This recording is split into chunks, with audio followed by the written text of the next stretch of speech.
के लिए मैं क्षमा चाहता हूं आप सबसे। खड़ा होकर बोलने की थोड़ी सुविधा अब होने लगी है, पहले नहीं।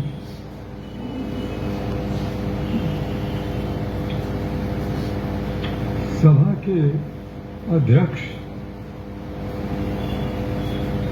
मेरे शिष्य भी, शोध छात्र भी,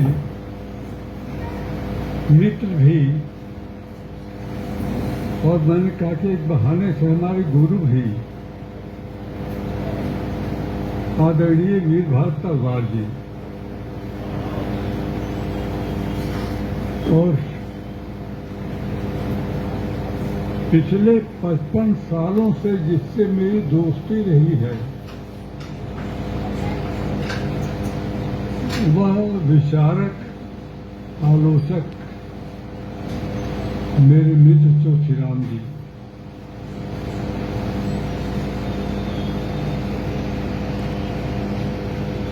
आनंद बिहारी जी, सत्राची के प्रबंधक और सत्राची के संपादक, और इस आयोजन के संयोजक कमलेश वर्मा जी, बगल में बैठे हुए मेरे मित्र लोग, अध्यापक लोग और देवियों सज्जनों,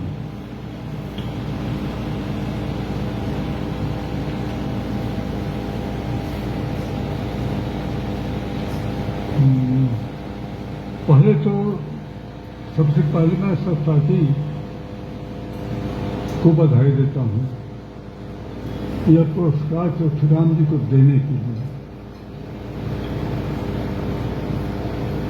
उसकी जूरी में निर्णायकों में वीरभार तलवार रहे थे। पहले मैं बता दूं तलवार साहब मेरे लिए क्या है। केवल 2 उदाहरण काफी होंगे। 1970 के आसपास की बात है, जब तलवार साहब मेरे शोध छात्र थे, 1.5 साल काम किया और काफी तकलीफ में रहते थे। गरीबी के दिन थे, पैसे नहीं थे। संयोग से विश्वविद्यालय ने इन्हें स्कॉलरशिप दी। मैं इसलिए कह रहा हूं कि मामला जुड़ा हुआ है चौथीराम जी और इनसे दोनों से।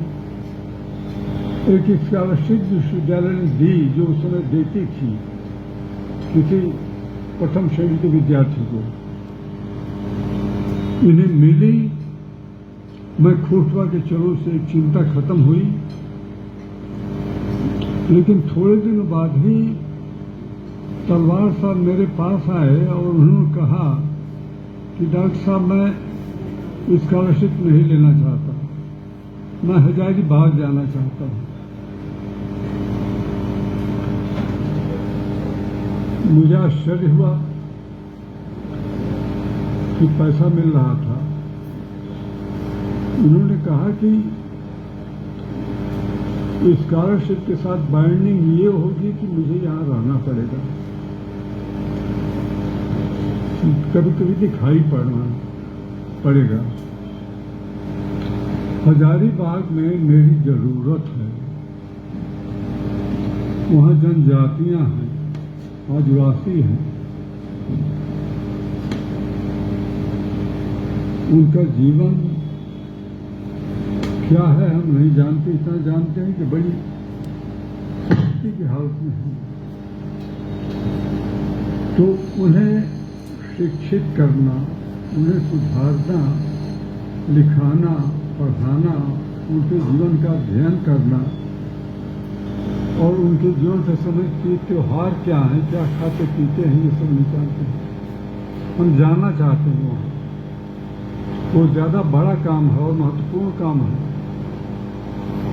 इस रिसर्च की तुलना में।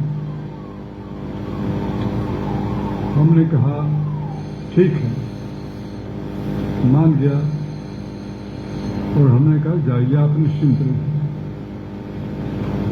वो स्कॉलरशिप और रिसर्च छोड़कर चले गए थे। दूसरा एक इतना ही दिलचस्प उदाहरण है जो मुझे याद आ रहा है। डॉक्टर गया सिंह बनारस में हैं, रहते हैं। गया सिंह ने कोई हमसे इसके पहले कभी नहीं चर्चा की थी। इनके पास कोई थीसिस भिजवाई थी। बराबर वो फोन करते थे, तलवार साहब फोन नहीं उठाते थे। उनका स्कॉलर शोध करने वाला छात्र परेशान था कि मैंने अप्लाई किया है यूपीएससी में, सिलेक्शन होने वाला है, पीएचडी मिल जाए, चला जाऊं, इंटरव्यू तो दूं कम से कम, तब तक पीएचडी हो जाए। जब थक गए फोन करते करते, तलवार साहब ने कोई उत्तर नहीं दिया तो मेरे पास आए। उनका आप कह दीजिए कि रिपोर्ट जल्दी भेज दें। मैंने तलवार साहब को फोन किया और जैसे ही गया सिंह का नाम लिया, उन्होंने कहा कि अरे मैं तो रिजेक्ट करने जा रहा हूं उसको। हमने पूछा क्यों? उन्होंने कहा कि वो पीएचडी लायक है ही नहीं। अब गया सिंह बैठे हुए थे, कोई फोन करवा रहे थे। मैंने कहा उनसे कि स्थिति ये है। फिर तलवार साहब को मैंने कहा कि पूर्वांचल की थीसिस का मामला नहीं है। जितने शोध छात्र हैं और थीसिस लिख रहे हैं, अधिकांश की स्थिति लगभग ऐसी ही है। तो एक फॉर्मेलिटी है। उन्होंने कहा कि एक शर्त हो सकती है इसके साथ। हाँ तो मैं कर दूंगा, मैं वायवा लेने नहीं आऊंगा, इतना बता दूंगा। तो ऐसा आदमी आपका निर्णायक रहा है जिसे चौथीराम जी को चुना। सिद्धांतों के आदमी थे तलवार साहब। अब चौथीराम जी, ये आप लोगों को सोचना चाहिए कि दो चीजें ध्यान में रखिए। चौथीराम जी ने जितना काम किया रिटायरमेंट के बाद किया। रिटायरमेंट के पहले जो पुस्तकों, जिन छायावाद और बाकी किताब का नाम आप ले रहे थे, वे उनके अध्यापक जीवन की लिखी हुई किताबें थी, जो केवल अध्यापकीय समीक्षा के रूप में जानी जा सकती है। एक बात तो ये। दूसरी बात ये, आप जानने की कोशिश कीजिए कि उतने वर्ष 2003 में रिटायर हुए, वे वर्ष बेकार गए क्या? बेकार नहीं गए। चौथीराम जी के जीवन में दो मोड़ आए। एक 1980 के आसपास, जब नामवर जी की दूसरी परंपरा की खोज आई और उसके साथी नामवर सिंह ने कुछ ही दिनों बाद हरियाणा साहित्य अकादमी से, अब हजारी प्रसाद द्विवेदी की जाने कितने शिष्य हैं, लेकिन सारे शिष्यों को छोड़कर नामवर जी को चौथीराम जी याद आए कि वही है जो हजारी प्रसाद द्विवेदी पर लिख सकते हैं। कोई बात तो रही होगी। वह केवल हमारा और चौथीराम का संबंध नहीं था। संबंधों के आधार पर कभी नामवर जी ने काम ही नहीं किया। वे ढूंढ लेते थे कहाँ प्रतिभा है, जहाँ कोई आदमी कुछ कर सकता है। उनके तमाम शिष्यों को छोड़कर बिखरे फैले हुए पूरे देश भर में, सबको छोड़कर उन्होंने हरियाणा साहित्य अकादमी के लिए जब द्विवेदी जी पर किताब लिखनी हुई, चौथीराम जी को ढूंढ लिया। और ये चौथीराम जी के जीवन में आने वाला पहला पड़ाव था।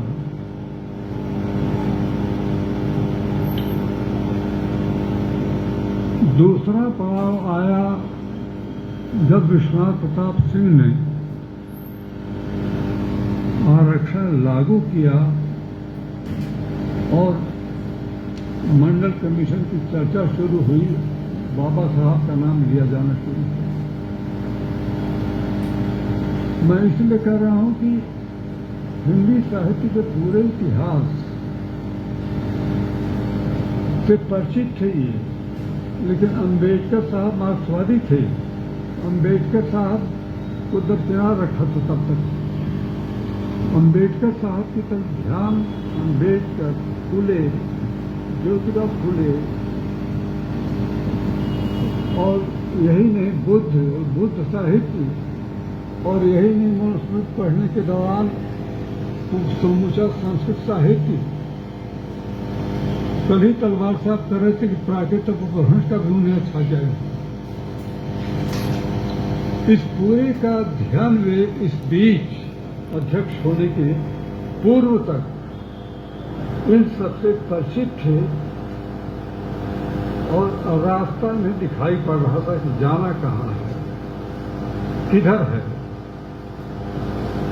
मैं इसलिए कह रहा हूं कि चौधरीराम जी वस्तुतः इतिहास पुरुष हैं। समीक्षा का लंबा इतिहास आप पढ़ जाइए हिंदी साहित्य का। केवल आचार्य हजार से द्विवेदी मिलते हैं जो संत साहित्य का जिक्र करते हैं, कबीर का जिक्र करते हैं, और कुछ लोग हैं मुझे न मालूम थे। लेकिन जो दलित विमर्श शुरू हुआ, जिसका मंच वाला हंस, राजेंद्र यादव का हंस मंच था वह, यानी पूछ जाइए आप दलित साहित्य के लेखकों से, जनजातियों आदिवासियों के लेखकों से, वहां कवि हैं, कथाकार हैं, संस्मरणकार हैं, गीतकार भी हैं, यानी साहित्य की सारी विधाएं मिल जाएंगी वहां। लेकिन उनका आलोचक कौन है, कहाँ है, उन्हें नहीं मालूम, था ही नहीं। ओम प्रकाश वाल्मीकि को पहला पुरस्कार मैंने दिया था परिवेश का, देहरादून जाके। उन्हें वे तो खैर रैदास को भी नहीं मानते थे, जो अम्बेडकरवादी हो, दलितवादी हो, और दलित कवि है, ऐसा प्रकार है, वैसा मानते थे उस समय तक। तो इन जनजातियों में, आदिवासियों में, दलितों में सारी विधाओं के लोग थे। उनकी बातें लोगों के बीच रखने वाला कोई नहीं। और इस माने में जब मैंने कहा ही नहीं, इतिहास पूरे तो इसी माने में कि हिंदी समीक्षा में कम से कम खुलकर दलित कविता की व्याख्या, यानी दलित साहित्य जिसे हम कहते हैं, उसके प्रचारक, प्रवक्ता, व्याख्याता, समीक्षक, आंदोलनकर्ता, जो कुछ कहिए सारा कुछ कर सकते हैं चुपचाप। यानी दलितों को एक समीक्षक तो मिला, ये अपने आप में कोई साधारण की बात नहीं है। इतिहास लिखें, उनकी चर्चा कर दें आप, और उनके बारे में कोई और बात नहीं है। उनके महत्व का आकलन किया। यानी मैं खुद बताऊं कि मैं जिस तरह गांव के बारे में लिखा करते थे, मैं पढ़ा करता था, आकर्षण नहीं मिल रही थी। लेकिन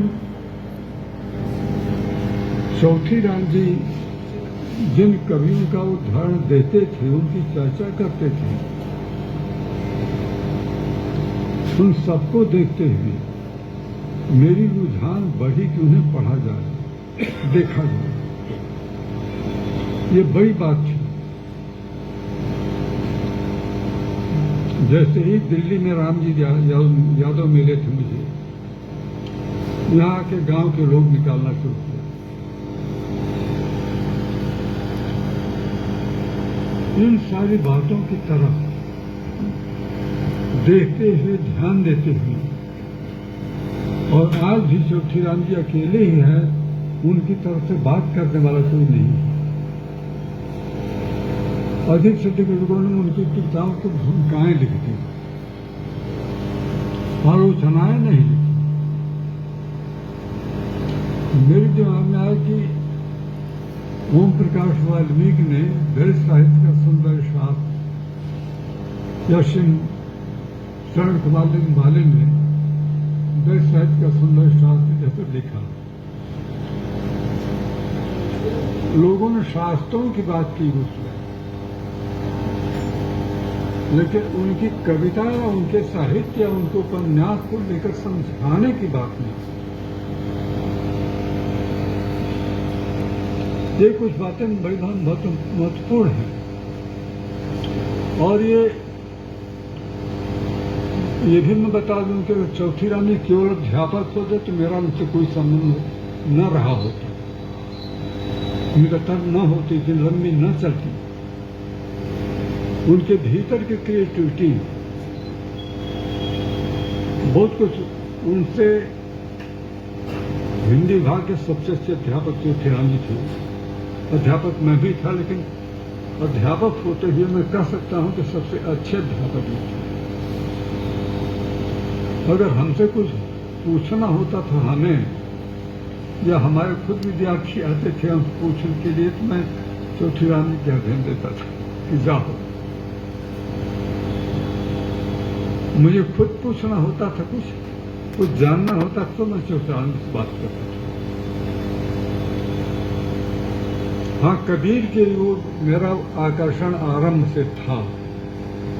चौथीराम जी से जानते थे और जानते हैं। बाकी जिन जिन संतों के बारे में मैंने सुना और जाना, उनकी जातियां जानी,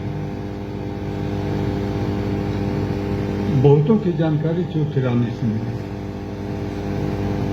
और हुआ कि बड़ा विपुल साहित्य है। तो मनुवादियों, या जिसे ब्राह्मणवादी चौथीराम जी कहते हैं, उसे मंच से निर्भीक निडर होकर चुनौती देने वाले चौथीराम जी हुए। बाकी अगर लोग बातें करते हैं तो बातें हैं, बातों का क्या।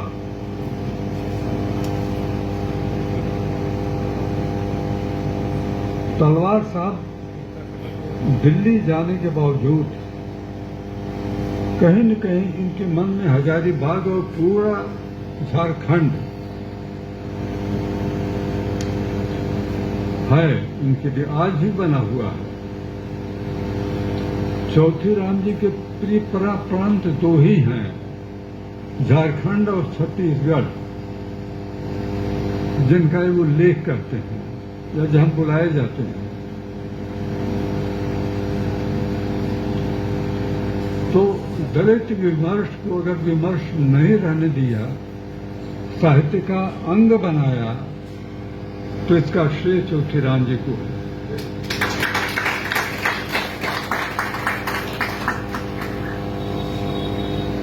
और आप कामना करें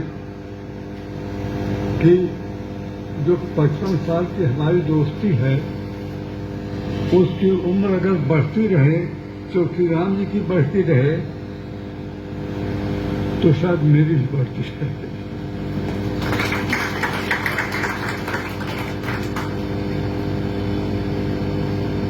और ये दोस्ती व्यक्तिगत नहीं, पारिवारिक दोस्ती है।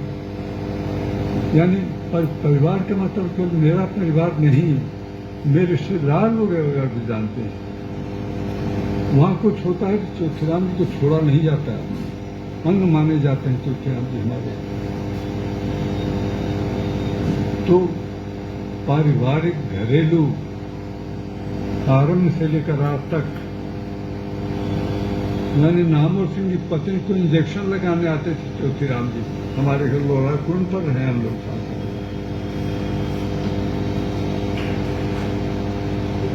और इस संबंध के इतने स्तर हैं,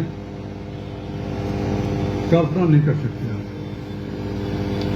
यानी हम लोग कभी भी सोच के दुखी होते हैं कि क्या हो गया हिंदी विभाग को। हिंदी विभाग में इसके पहले भी इतने लंबे अरसे वाली मैत्री नहीं थी, उसके बाद तो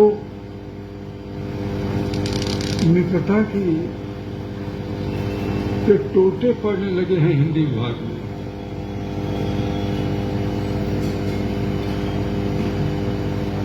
लोग एक दूसरे को सलाम बंदी कर लेते हो, अलग बात है, संबंध नहीं है। क्यों नहीं है भाई? अगर तुम भी क्रिएटर हो, एक रचनाकार हो, वो भी रचनाकार है, तो क्या दिक्कत है? बाधा कहाँ है? लेकिन नहीं, समझ नहीं रहे।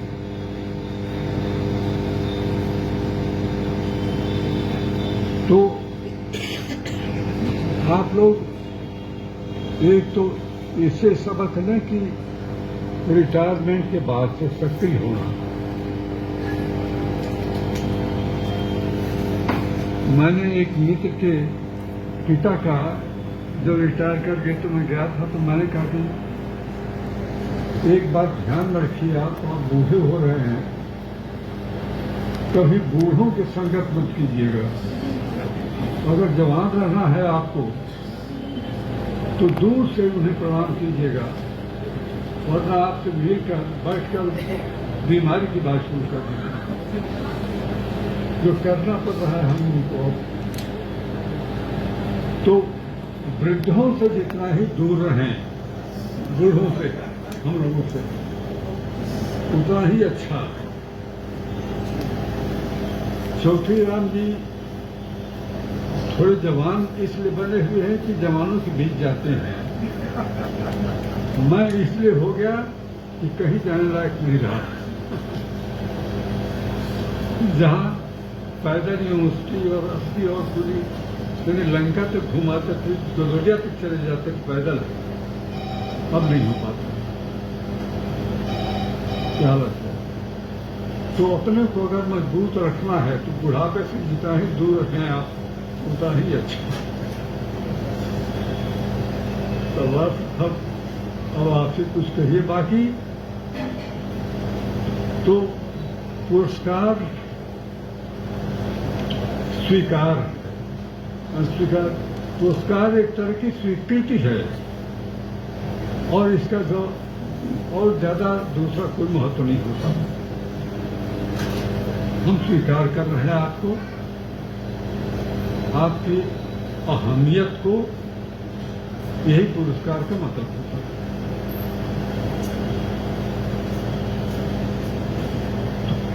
तो अब अध्यक्षीय भाषण करेंगे, तब आता